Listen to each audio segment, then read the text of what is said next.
Hola, si puede decir su nombre y si es residente de Boyle Heights. Yeah. Me llamo Kassandra. Trabajo en Boyle Heights, pero vivo en el este de Los Ángeles. And what is your relationship with the Boyle Heights community? Yeah, it started in high school. I went to Francisco Bravo Medical Magnet High School, located in Boyle Heights, and I found Legacy LA, which is a nonprofit organization, and that was my ticket into the organizing world. That's where I really was given the opportunity to learn about social injustice, to learn about vocabulary and skills that allowed me to really analyze what I was experiencing in schools, such as underfunded LAUSD schools all around my neighborhoods, from East LA to Boyle Heights, to South Central, all over the city really. It's a plague how the city of Los Angeles really hasn't funded equitably or holistically in young folks. And Boyle Heights was my center where I founded organizing and was given the opportunity to really lead. Can you talk a little bit more about the organization you're in? Yeah, so I'm with Legacy LA. However, I'm an organizer with the Invest in Youth Coalition. The Invest in Youth Coalition is a citywide coalition in the city of Los Angeles. But right now, I think we're close to 75 orgs, youth serving orgs from all over the city, from like Pacoima to South Central to East LA.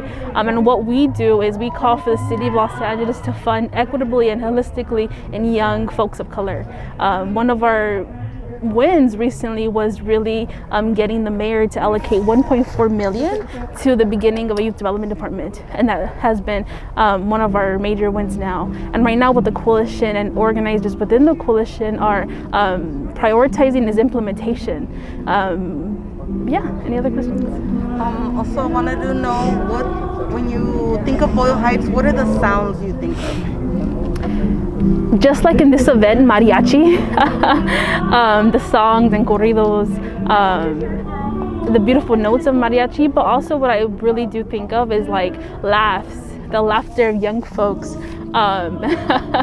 walking down the street and talking to local vendors, the señoras who are always in the corners selling the food. And also what I think of Boyle Heights or like East LA is, it sounds like hope. I think, especially being in the nonprofit world, there's this sense of like hope that one day we'll be fully just thriving and moving away from this idea of like needing to every day find a way to like just survive the city of Los Angeles with displacement and gentrification creeping up upon the streets. But yeah.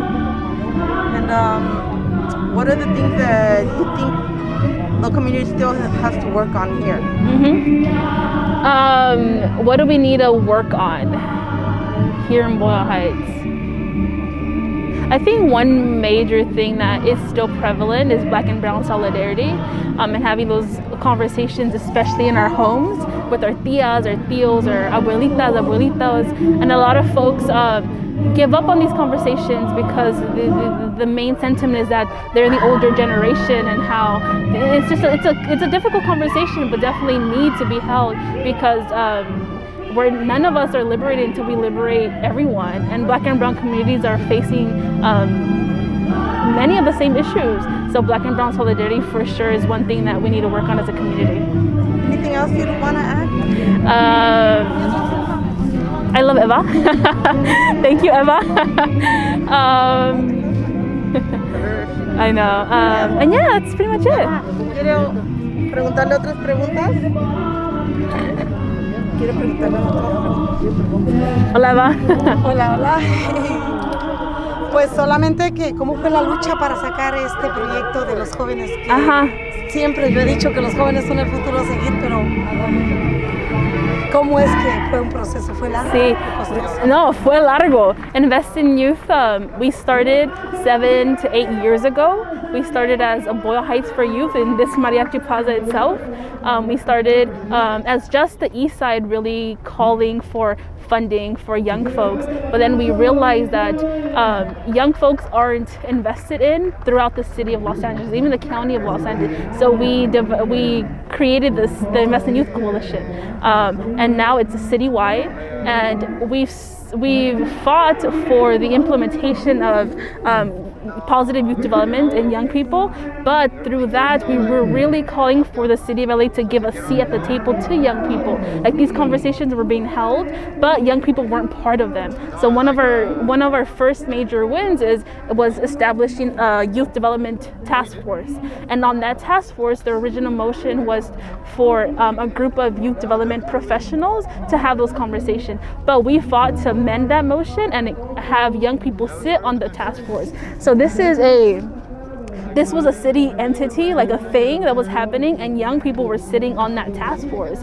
and having these conversations. So through, I believe, like a 9-month process, the task force created the youth development, the blueprint for a youth development department. And right now we're fighting for that blueprint to be adopted, because another one of our recent wins in early 2021 was the mayor gave us $1.4 million to start the department. However, that does not include the youth development task force recommendations. So we started a department. Shout out to Invest in Youth and all organizations, even Eva. But now the fight is for the City of LA and City Council to fully